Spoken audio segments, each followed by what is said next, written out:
Hi, everyone. My name is Stephanie Haynes. I use she, her pronouns, and I am the Executive Director of Philadelphia Family Pride and your moderator for tonight. So I want to welcome you to Understanding New Protections for Trans and Non-Binary Youth, where we will be discussing the recently expanded protections for trans and non-binary youth in Philadelphia. And we're so grateful that Councilmember Helen Gym is going to join us later tonight. Please note, like I mentioned a minute ago, the session is being recorded and will be posted in its entirety on our YouTube channel. So we're going to start by hearing briefly from three sponsoring organizations, one of them being Philly Family Pride. We're also going to hear from PFLAG and the TheAtticYouthCenter, as well as Chloe Harris, who is a PFP parent and former board member, and also works for Parks and Rec here in the city. And then following Chloe, we'll hear from Councilmember Gym. She's the council person who spearheaded these efforts. So as they occur to you, please put your questions in the chat, and we'll save some time at the end for Q&A and for discussion. All right. So I'm going to start by speaking briefly about Philly Family Pride, and I did make a few notes so I wouldn't forget anything. So people lately have been asking me, when did PFP start? It began nearly 30 years ago in 1993 as an effort by members of a local lesbian mothers group who were interested in creating some kind of structures that would address the special needs of children in lesbian and gay families. I'm saying lesbian and gay because those are the communities that were the ones who started this group. We are very inclusive of all members of the LGBTQ+ umbrella now. After that got started, there were some adoptive parents who joined the effort, and then other folks who were unconnected with any other LGBT organization. The group grew very rapidly. The first major kind of public event was in spring of 1994 as part of a Pride Fest celebration, and there were over 70 families in attendance. So Philadelphia Family Pride, as we know it today, ratified its first bylaws in 1996 and became a nonprofit organization in 2000. So our mission is to build community for LGBTQ+ parents, prospective parents, grandparents, and our kids of all ages. And that includes adults, youth, toddlers, and infants. We support our families through the Greater Philadelphia region with advocacy, education, and most of all, family-centered events. Our vision is to create an inclusive community for lesbian, gay, bisexual, pansexual, transgender, non-binary, and queer parents, prospective parents, and families to engage in social events, education, and advocacy. And we really strive to create a fun, reflective, and supportive environment where our diverse identities are valued and nurtured, while also at the same time working to promote a more just world. So PFP is run by two part-time staff members, myself and Assistant Director Shanae Rao, and a very active 15-person board of directors. Just to give you a flavor of what we've done recently, we had a Juneteenth Pride picnic. We had some kind of highlights from the summer. We had a spray ground meetup during some of the hot days we've had. We had a Zoom series of classes for prospective parents to find out about paths to parenthood, and a Zoom session after the Dobbs decision on the possible impacts for our families and what folks can do to legally protect themselves. And I should say most of our Zoom sessions, like this one can be found on our YouTube channel, and I will put the link in the chat in a minute. So some upcoming events this weekend. There's a pool party at a member's home in Mount Airy. Today is actually the last day to RSVP for that, so jump on that if you want to go to the pool party.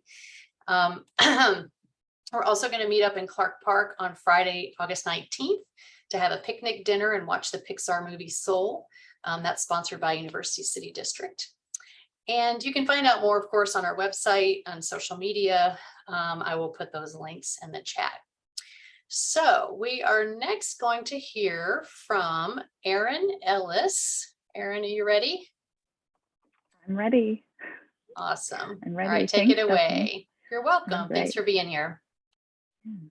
Hi, everyone. My name is Erin Ellis. I parent two rainbow cubs. I'm the chair of the PFLAG Philadelphia's Education and Advocacy Committee. So I'm here representing PFLAG tonight. And Councilmember Gym, we are deeply grateful for all the work that you are doing to improve the lives of all the kids in the Philadelphia area. So thank you. And ad-libbing here, I got to actually speak to a reporter in the Inquirer article about this policy, and I was really excited to be able to do that. So very glad to be here and grateful. First, a bit about PFLAG. PFLAG is a national group that provides support, information, and resources for LGBTQIA+ people, their parents, their families, and friends. PFLAG is committed to creating a world where diversity is celebrated and all people are respected, valued, and affirmed. Our own group, PFLAG Philadelphia's chapter, got together just about a year ago when the longtime leadership of the PFLAG Philadelphia discontinued chapter operations. Stephanie from PFP recognized the need for a PFLAG chapter in Philadelphia, and she gathered our group together and connected us with PFLAG National. We are very grateful to Stephanie and Philly Family Pride for all of the support that they have given to PFLAG Philly, and we wouldn't be here without you. So thank you, Stephanie and PFP. PFLAG Philadelphia focuses on community building for families of young kids. Many of our cubs are elementary and preschool aged, like mine are. Yeah, I was like, still elementary, okay. We recognize that many younger kids don't know any other gender creative or transgender kids in real life, and that many older kids would love to spend time with other LGBTQIA+ kids like themselves. So PFLAG Philly creates educational, uplifting, affirming spaces to support local LGBTQIA+ children and their whole families, while keeping the safety and privacy of our kids and families front of mind.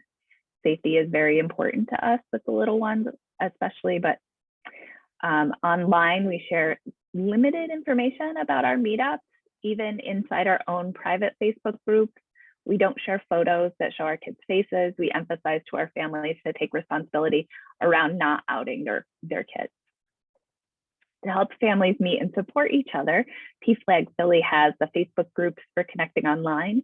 We organize in-person meetups such as Wardrobe Wishes, Rainbow Walks, and Cubs Club. Wardrobe Wishes is a clothing swap for kids to find clothes to express any gender identity in a safe and supporting space. Rainbow Walks are rainbow scavenger hunts exploring parks in and around Philly, where kids search for each color of the rainbow and budding photographers can take pictures of their finds. The Cubs Club includes meetups for fun like ice skating and roller skating.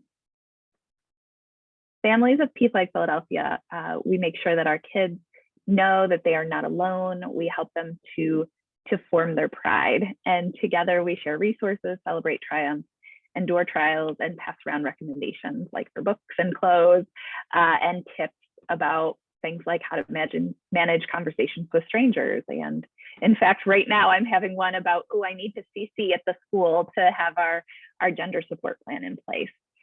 One of PFLAG Philly's priorities is to work closely with other organizations who serve the Philadelphia LGBTQIA+ community. Philly Family Pride is our big sibling and the reason we exist. Many of our Philadelphia Rainbow Cubs members are also CHOP and Mazzoni families, and we're excited to join Philly Support Network and work alongside such amazing groups as The Attic and Prevention Meets Fashion, Glisten Philadelphia, 50 Shades of Purple Against Bullying, and Artemis PAC. And June was a lot of fun, and it was fantastic to get out and meet people in person. Please look up our two Facebook groups, PFLAG Philadelphia, there's a group forum, and PFLAG Philadelphia Rainbow Cubs. Like our page on Facebook, follow us on Instagram, we have a website, and all of this will go in the chat. We are welcoming new board members, and we would love to talk with you. We want to hear from you how PFLAG Philly may best be able to serve the Philadelphia region, and we need help. If you're excited to join the work that we're doing, or you know someone who would love to be involved, please get in touch. We're committed to ensuring that PFLAG Philly's board is representative of the Philadelphia community, and that we're guided by the expertise of those with lived experiences and identifying as LGBTQIA+. We're building a strong community, and we are so glad to be here. So again, Stephanie, thank you so much for having me here to represent PFLAG Philly and the Rainbow Cubs. And Councilmember Gym, thank you for the amazing work. And I think Jasper from The Attic is up next. Yep, Jasper's next. Thank you so much, Erin. Really appreciate you being here. And if folks have questions for Erin, feel free to reach out in the chat as well. All right, Jasper, you're on. Yeah, thanks, Erin. And thank you so much, Stephanie, for helping put this together. I am Jasper Leem. I am an LCSW, and I am the Interim Executive Director at TheAtticYouthCenter, which is Philadelphia's only independent LGBTQ specific youth center, and one of the largest LGBTQ youth centers in the country. We also, like PFP, were started in 1993 when our founders, Carrie Jacobs and Darian Wade was the other student, who they were both grad school students, and they started a group just for LGBTQ youth to meet in the attic, hence the name, of Voyage House, which was another service or agency here in Philadelphia. And there was no funding. It was just, hey, let's do this after school program for 8 weeks. And by the end of the 8 weeks, over 40 students were showing up, clearly disproving the myth of the 90s that there were no such thing as gay youth or queer youth. I grew up in that age, and I wish I had known about the attic the way I do now. I wish I had something like that. This was in an age when GSAs were still called gay straight alliances instead of gender and sexuality alliances. And the barrier for so many of us who were young and just coming out in those days was that there's no such thing. You couldn't possibly know that you were LGBTQ. Really, you couldn't even know if you were LGB back then. So, clearly we know that this is, we know who we are by the time we hit our teens, for sure. We might not have all those things worked out. We might not have all the details worked out, but enough to know that this is a core part of our identity. And so the attic has grown over the past nearly 30 years to a full-fledged, we have a beautiful 4-story building at 16th and Spruce, where we do programming Monday through Friday. We're hoping to bring back Saturdays maybe later in the year. And the sort of lifeblood of our programming is in our Life Skills Center. So we have 3 large rooms where we can do large groups with youth. We have counseling. We have groups each day. There's at least 3 or 4 different program options available to young kids. And these are folks who are 14 to 23 years old. And that could be culinary group. We're having our culminating event this Friday.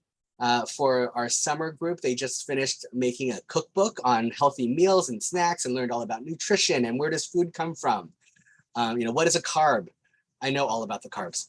And one of the beautiful things about it is that even though so many of the youth come here initially because they just want to be in a space where they can be themselves and meet other LGBTQ folks, and frankly, some, I don't want to say elders, but adults who have lived experience, but they also get to have this enrichment in their education, in their academic life.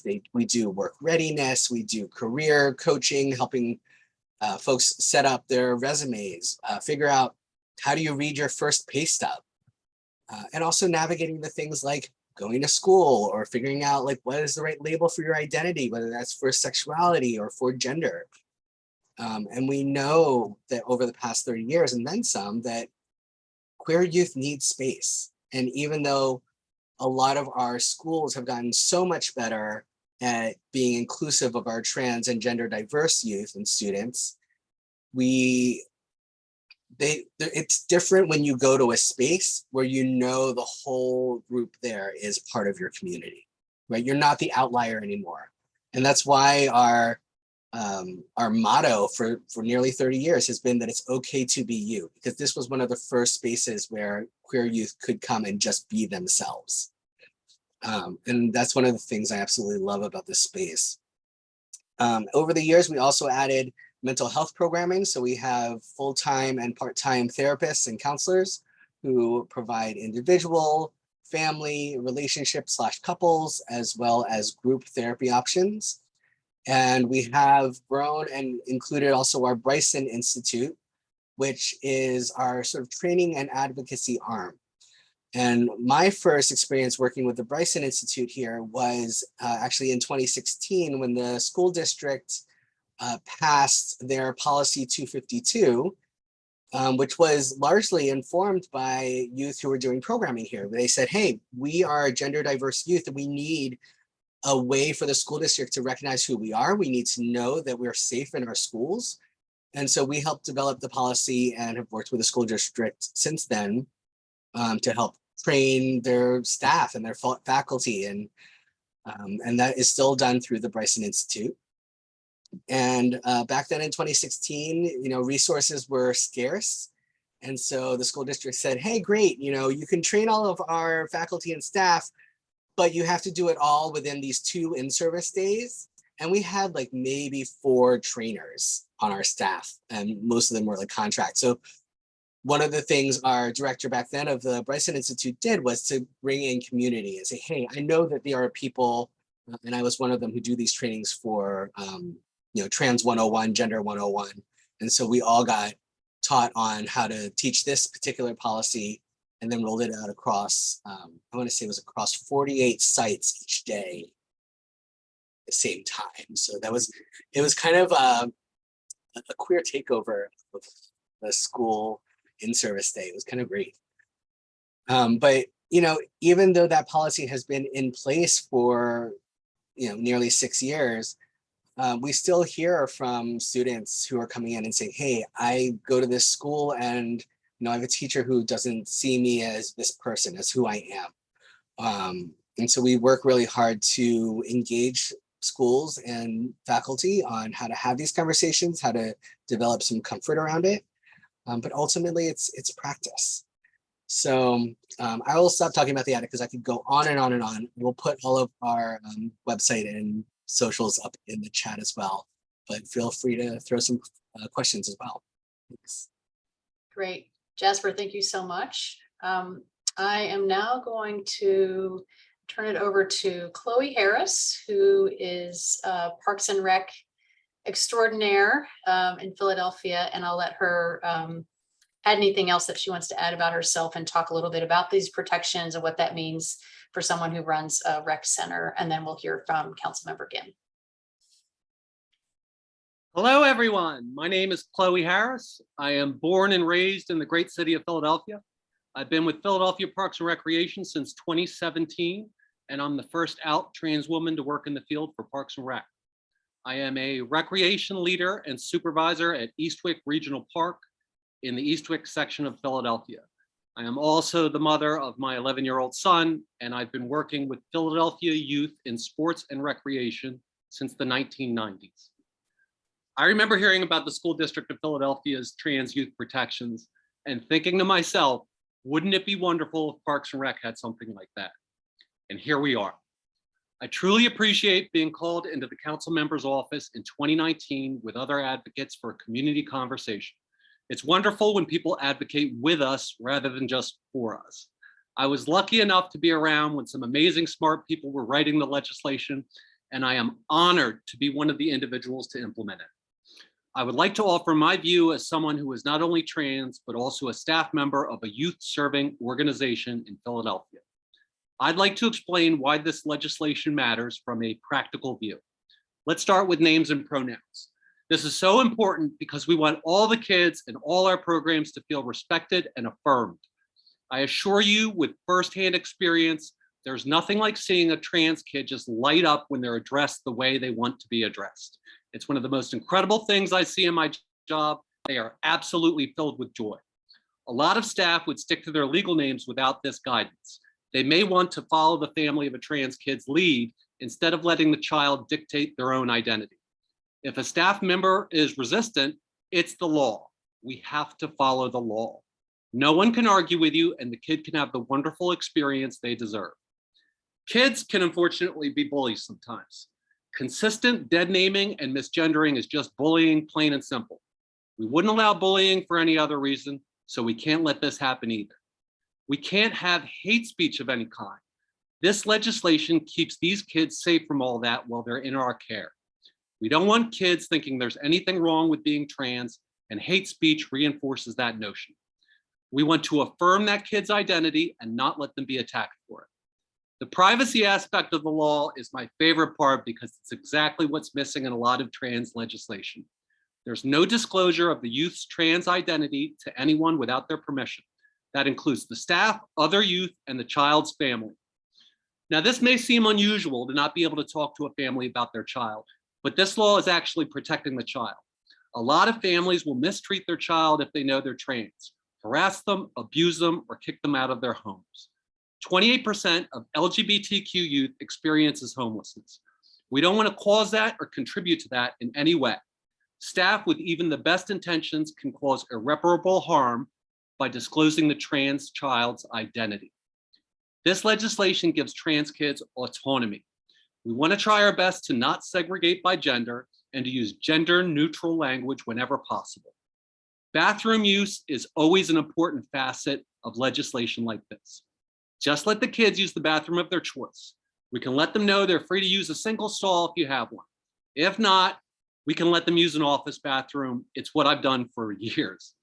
Most importantly, the trans kids get to decide for themselves. The same goes for locker rooms or changing rooms, and we can make sure they have another option if they want it. Dress codes, again, it's whatever gender they want, or neither. It's their own self, they decide, and that's amazing. Of course, no discrimination of any kind is permitted, but now institutions are responsible for themselves. This is great because it keeps some institutions from just relying on people not getting caught. The responsibility is now theirs. Part of the legislation says that all staff must be trained. Everyone deserves a chance to hear what the law is, and then it's their responsibility to follow it, even if they don't agree with it. I love that the policy must be posted. Give the trans kids a shot to see what their rights are. Chances are some don't even know what all their rights are. What if a staff member is acting discriminatory when no one is watching? Give the kids a chance to be able to stand up for themselves. On that note, I am absolutely thrilled that this legislation has passed, and I am one proud Philadelphian today. Thank you all, keep fighting the good fight, and let's protect these kids. Chloe, thank you so much. Really always appreciate all that you do, and especially appreciate you being with us tonight. We're going to turn now to Councilmember Helen Gym. Hello. Hi. Hi. And let you speak on this issue. And then folks, please put your questions in the chat. And then once Councilmember Gim's done, we're going to go into a Q&A, and anyone who's spoken so far can answer questions. Thank you so much, Stephanie, and good evening, everyone. I am so thrilled to join everybody on this call today, to all of our wonderful partners at Philly Family Pride, Stephanie and Phoebe, Jasper from the TheAtticYouthCenter, Aaron from PFLAG, and Chloe from Parks and Rec, for all your incredible advocacy and just being wonderful partners in this absolutely critical work. You know, I am thrilled to come on here as your city council member. I'm a former educator and longtime organizer within our city's immigrant and education justice communities.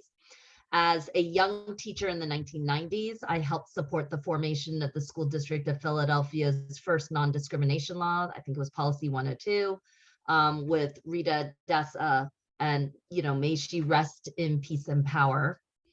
And I came onto City Council in 2016 to ensure that our city put the needs and lived experiences and well-being of young people at the center of all of our work. And that's what underpinned this legislation in 2019, which was part of a broader legislative package that we introduced to make sure that our entire city was more accessible, more inclusive, and more welcoming for all trans and non-binary people of all ages. And truthfully, there's always a good time, but it could not come at a more important time. Against an extraordinarily toxic national and state landscape, our city is setting the standard for how we protect the rights of trans and non-binary youth at the local level. And we developed this legislation with incredible leaders from Philly's trans and non-binary community, including young people themselves like Ellis, and their families, including Chloe, who championed and helped pass these regulations through our city council body, as well as so many of the members from Philly Family Pride. And this is dedicated to all our youth who have endless possibilities and limitless potential. To all our trans, non-binary, gender non-conforming young people wondering whether this world is for you, and to everybody who loves them. This law is for you. We see you, we hear you, we celebrate and honor you. We grieve and we rage with you, and we will help change the world with you. So underpinning these guidelines is a very simple fact. Every child deserves to live, explore, and reach their fullest potential free from discrimination. And last month, by enacting these expanded non-discrimination regulations, we sent a clear message to every single organization and institution working with youth in the city of Philadelphia that this matters, it's a priority, and we will put the full weight of our city government behind it.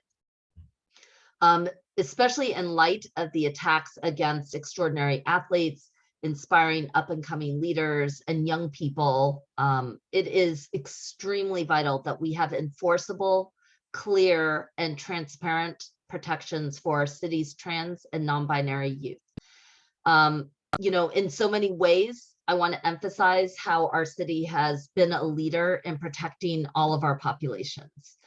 We helped shape the district's policy 252, one of the first and most expansive regulations for public schools and providing and protecting the rights of trans youth. And as of last month, similar policies are now in action for all organizations working with young people. This would never, ever have been possible without so many of you who have joined this call. And I am incredibly grateful for all of your partnership, your vision in building our city into a more accessible space. One of my focuses on city council is to make government more accessible and understandable. And that's why I was so incredibly happy when Stephanie and Michael from Philly Family Pride reached out with this idea to explain to families, youth organizations, and young people to better understand how these regulations will actually work in reality.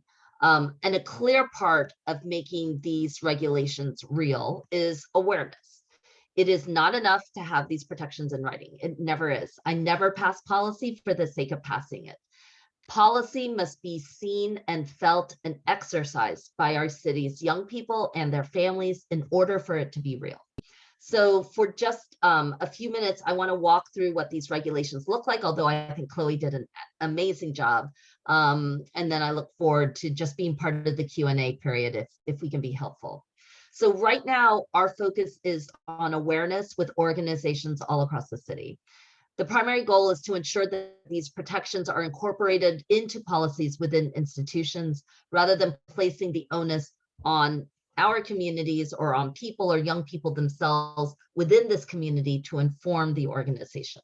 That's why we're working in coordination with the school district and the city's Office of Children and Families to ensure that the providers they fund and oversee are educated on and are clear about the implementation of these protections. Organizations that contract with the city of Philadelphia or charter schools overseen by the school district are required to comply with the law as a condition of their funding.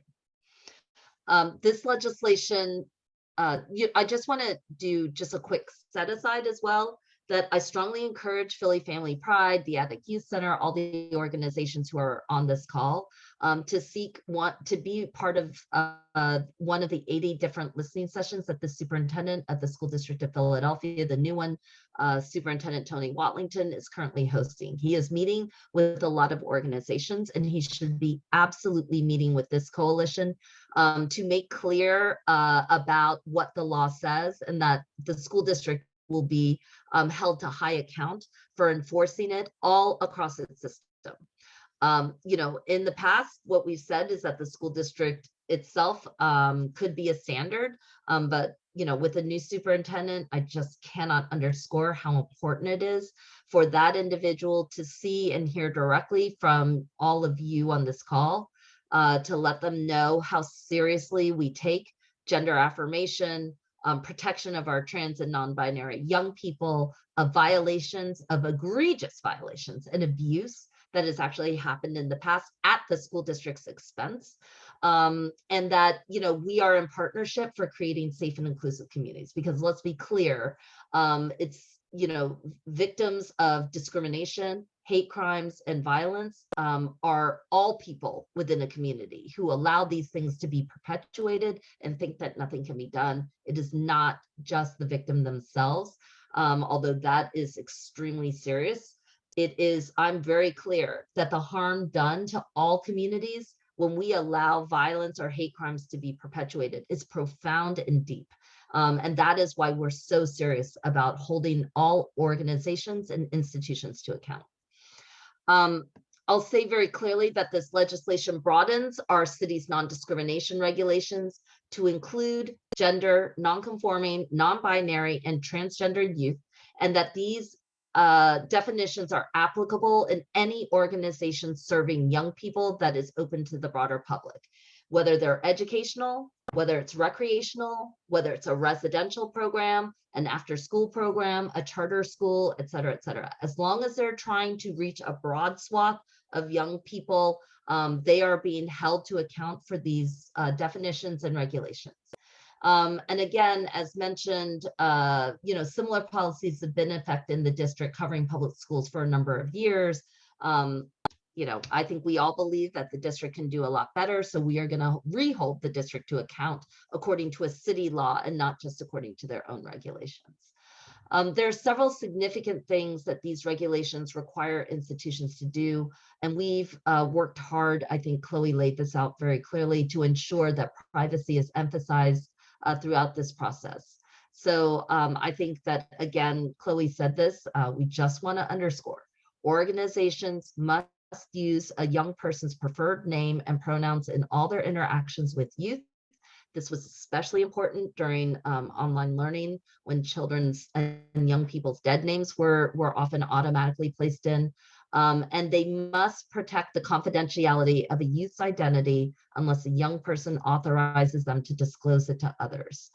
This is incredibly important, as Chloe described, in giving trans and non-binary young people autonomy, as well as protection.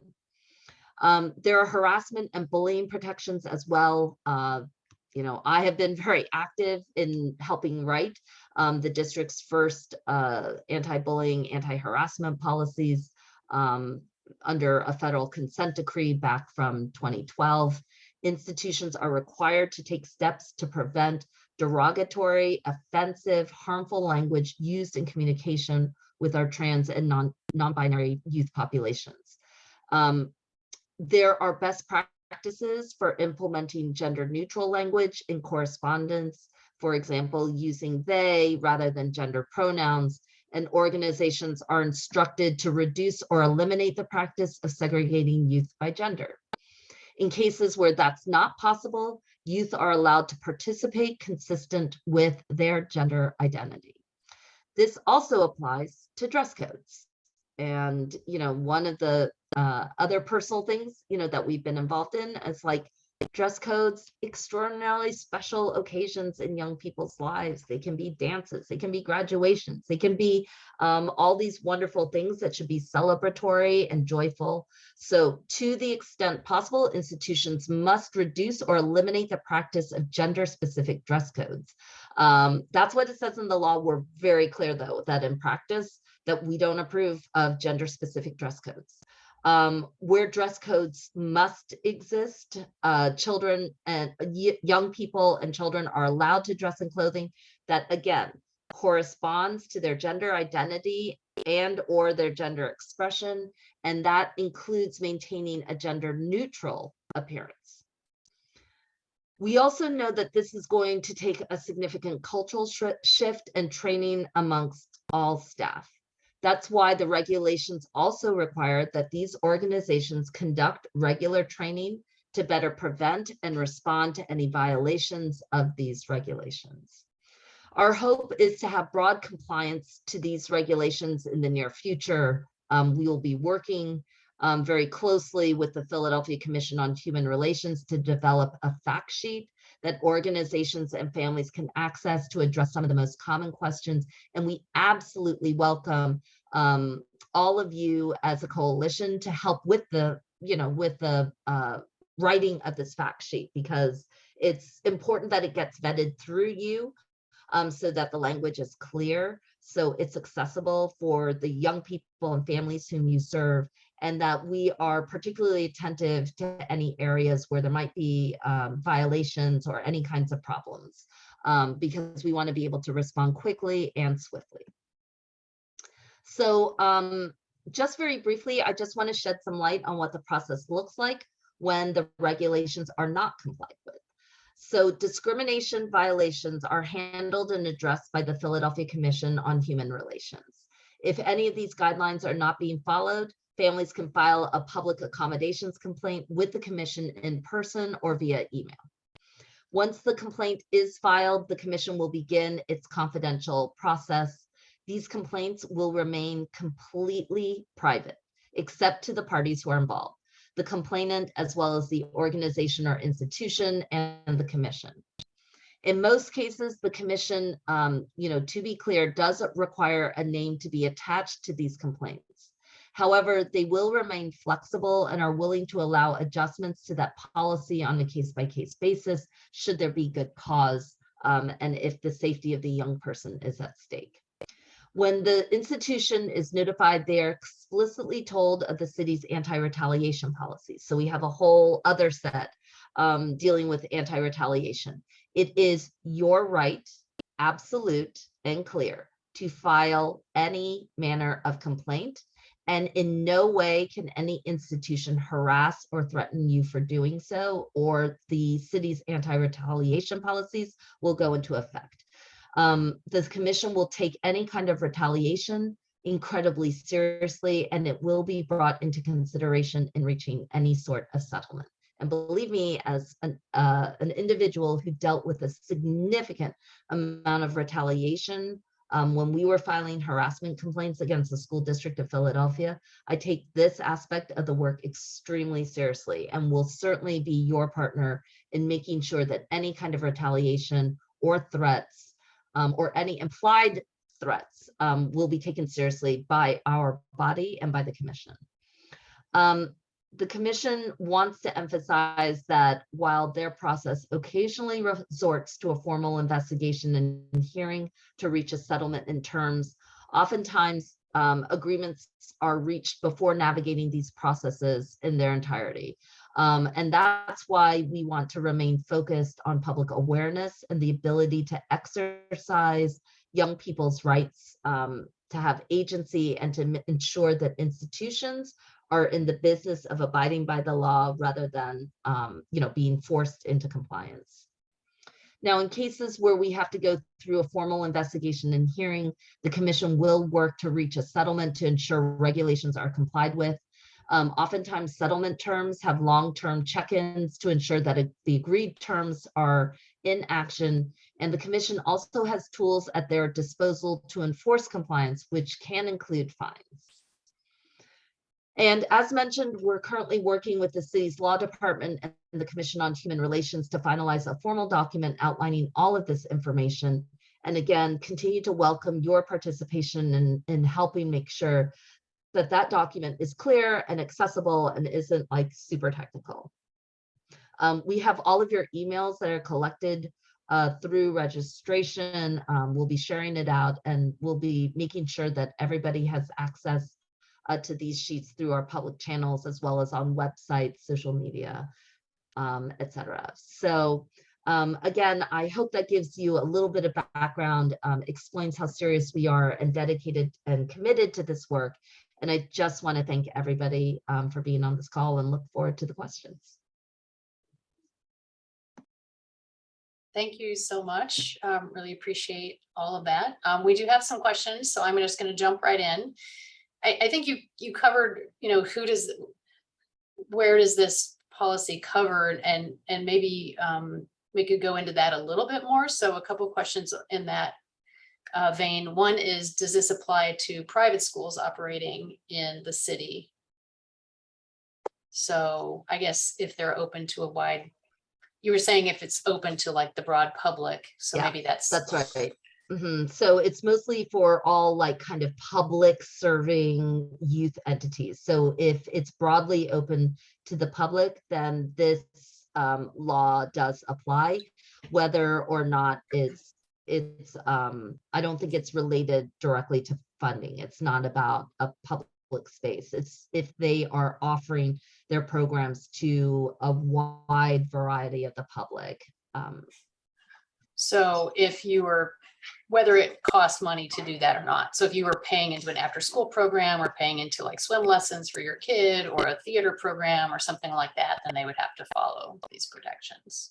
Correct. Got it. And then related, and I guess, and I'm thinking of this because of our involvement with the Fulton case, are there religious exemptions for this, or like Catholic Social Services have youth programming for after school programs that are open to all kids? They also have to follow these. Yeah, so I think one of the hard things about this work is that the reality is that courts have protected the right of religious exemptions. So, you know, we are working very closely with the city's law department to develop a process to provide for religious exemptions, which may be granted, but only to the extent that's required by the law. We're not looking for a broad definition.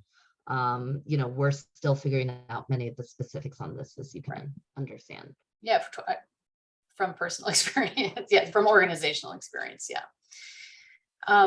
So jumping to You know, again, to be very clear, we want to keep the law in place, and we want to strike a balance between being extremely bold about this and not triggering like higher level engagement on it. Very few of us. Yeah. Same. So anyway, Same. We are on the same page. Yes. So the next question, regarding filing a complaint with the Commission on Human Relations, is this the same pathway for like students and families in public and charter schools, or would they do more of a, is there like a school mechanism for complaining within the school district? No, I mean, I think that one of the benefits here is that PCHR is actually a mechanism. Many, you know, oftentimes like it's very complicated with, for example, like a private entity, or even say the school district of Philadelphia. If they decide, you know, to say no to you, then a lot of times, you know, the door gets closed. And what we were trying to do was to create an entity, a citywide civil rights, human rights entity that could step in when, if a school system, you know, does end up violating rights. We have seen that happen time and time again. I cannot tell you the number of young people who have been horrifically subjected to, like, you know, discriminatory and hostile, you know, dress codes around graduation, where they literally threaten that children cannot walk, or will not receive, you know, a ceremonial participation if they do not comply with antiquated or, you know, administratively determined dress codes. So part of the reason why we want PCHR to be another entity is so that parents don't have to face school boards and their lawyers all by themselves, that they actually have another partner in this effort. And we have seen, again, horrendous violations, and we believe that we need the Commission on Human Relations to be involved to ensure that school systems, large entities, institutions, whatever they may be, take this work very, very seriously. Right. And the Human Relations Commission is already set up to do this. Like, that's what they do, right? Correct. Yeah. Next question, given the necessity for staff to be trained and informed about this new law, will that also include on how the youth serving entities will commit to informing caregivers? So, I mean, that's part of the privacy is part of it. So that would be a big part of what the training would include. It seems that what Nadine, so what the question said is that, you know, she can see how there'd be pushback from the parents or caregivers on not being told, you know, what's going on with their kid, for instance. So I think that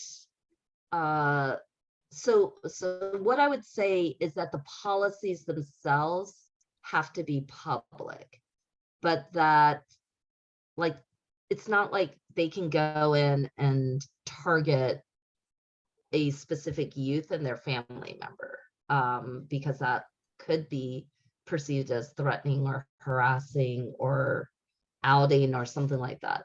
The policy itself has to be public and broadly known to participants, on a broad scale, not on a narrow and targeted scale. So if you say all caregivers should be aware that this organization, that is engaged, does not engage, generally dissuades, gender specific pronouns, does not have a specific dress code, allows for young people to dress according to their gender identity and gender expression, trains on gender neutrality in terms of language, rhetoric, and practices, and allows young people to use facilities on site according to their gender identity and expression, then yes. They do inform all caregivers of all the policies that do apply. I would be a little alarmed if they kind of went into one specific family, and tried to be outing of them. So I don't think that that's the intent. And we would certainly want to know, that if you see a problem with that aspect of it, you should definitely let us know. But I think, as Nadine wrote, the information is meant as a standard policy applicable to all families, Everybody. that this is how they're protected. Yeah. Right. Great, thank you. So another question that occurred to me while you were talking, and Jasper may want to jump in on this too, is the training plan. So, like Jasper talked about, it's a lot of work to train not just the school district, but the school district. And what, I guess I'm curious what the training plan is, is there funding for that? Who's going to be doing the training? What the timeline is, all those questions. And I'll spotlight Jasper too, because I think they might have something to say on this. Yeah, thanks, Stephanie. I was mentioning earlier that I was part of the group of folks that jumped in when Bryson Institute did the initial trainings in 2016 for Policy 252. And one of the concerns that came up for us also here at the Attic was this question of okay, well, not just the schools, but also, other youth serving agencies, that includes shelters, that includes, pantries, family services. There are so many services here in the city. And we know, and our experience has often been that training often happens almost as a punishment, right? Something happened, somebody complains to PCHR or goes through some process, and now they have to get sensitivity training, which, we still love doing the training, but you're already having a resistant group. And I'm just wondering if there's any plan to sort of proactively provide training across the board. One of the things that we have traditionally tried to do with many of our laws is to incorporate some amount of funding for training and outreach by third parties. I think that is an ongoing thing that we should continue to look at. Jasper underscores the number of external and public facing youth organizations is significant. And it would be very difficult to imagine to do in person all the time. We would love to do an interactive video of some sort for youth serving organizations. We'd love to be in partnership with all of you to figure out what that could and should look like. But this is going to be a journey. There's no question that the passage of a law does not put a magic wand in anybody's hand, and makes all the bad things go away. A passage of a law is the beginning of a long journey to make all of us more human, more welcoming, more inclusive. And so, we should continue on with this conversation. My first stop was here, though, to make sure that all the partner organizations are thinking about ways in which they can utilize some of this work to ensure that, you know, we can figure out like training mechanisms, supports that could be given, other types of things that we can continue to be in partnership with. I'm going to add Chloe in on this for a sort of brief addition. And Chloe, also, just while you're talking, you also mentioned that you felt like things were already changing, but training first and then what changes you've seen already. Okay, so I know that I've been pushing for Parks and Rec to get an all staff training for this, because it can't just be the supervisors, because all these little rec centers that are all over the city, I mean, the lifeblood of those rec centers is often the RSIs. So recreational seasonal instructors. So the supervisors can get moved around a lot, but some of these RSIs are there for decades, you know, in the same rec center as a community link. And it's really important that they get that training too. And I think we're getting that now. So that's wonderful. Yeah, and I think earlier, Chloe and I were talking about how, you know, as also someone of trans experience, like even, you know, working around language, right? This is not just going to be a one-time training. It's a practice, right? Learning how to say, okay, students, okay, children, instead of son or daughter or boy and girl and all of that. You know, I would love to see some kind of way to just help support staff, teachers, faculty. I mean, we're talking a lot about schools, but there are so many other youth serving organizations. And so just trying to find a way to help them practice using different names and pronouns or different sort of gender neutral language. I'm sure there are lots of ways to do that. And we've designed a few things here, but you know, there are so many options and everyone learns a different way. Yeah. And Chloe, you mentioned to me before that you felt like things were already changing. And do you have any anecdotes you want to share or some success stories so far in our last 5 minutes here? Yeah, you won't even believe that, but I had experience implementing the law in the very first week that it was on the books. And you know, it's going to be tricky at times, and it's a learning experience. And I've worked through some things on the job that I really had to think on the fly for a complicated situation. But you know, this is wonderful, and I think we're going to figure it out as we go along. Great, thank you so much. Thank you. We just have a couple of minutes left. Any other last questions? Councilmember Gym, would you like to leave us with any final thoughts? Oh, sorry, someone unmuted. Go ahead. Yeah. It's Erin. Hey, Erin. Yes, it's Erin. I always have a lot to say. As a parent, I won't go too far, but I think having this policy and the idea that it's displayed already is a lot of education, because I know there are a lot of the grown-ups who are around the kids who want to do the right thing and haven't been exposed to some of this information really at all. As much as we all probably live in this space, many people don't. And so I think just the policy and its visibility in itself being implemented will be a level of education that will be a great start. So I'm super excited about that. Great. Thanks, Erin. I think the only thing I want to say is, you know, just thank you. And we are going to put all of our contact information into the chat. Stephanie will, and Philly Family Pride will also have it. We're going to make sure we reach out to everybody. You know, the most important thing is that you tell us when something goes wrong.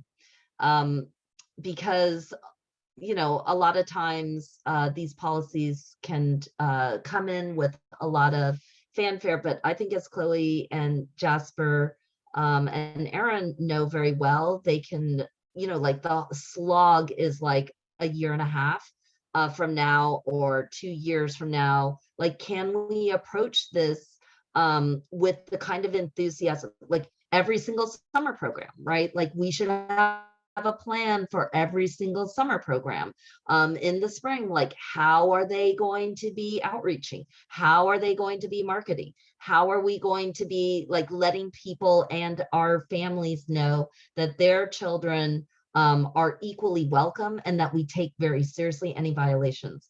Chloe says very clearly, you know, playgrounds are supposed to be joyful, but a lot of us who grew up being harassed and bullied and threatened, it all happened on playgrounds.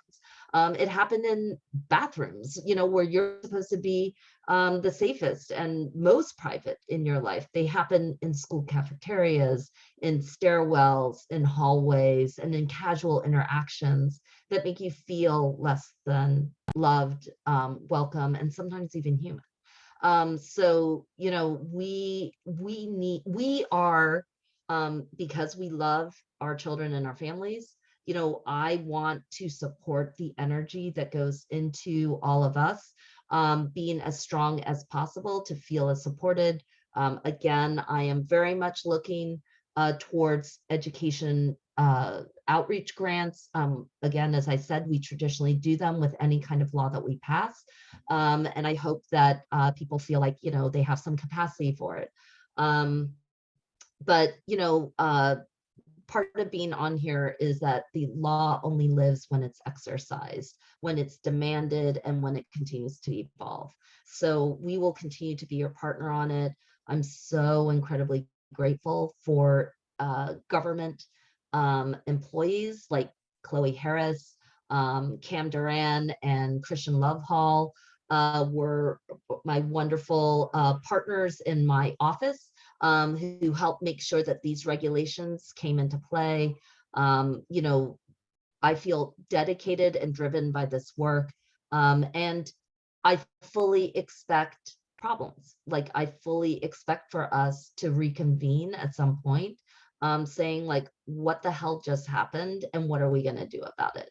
But at least at this point, we will have been in partnership with one another. We will have the law on our side, and we will have another way and another battlefield to fight on for our kids. So just know that this is long-term commitments, not short-term. And it will be our work to continue to transform our world for our kids and for all of us. Thank you so much. And what a nice note to end on. I'm going to end the recording now. If folks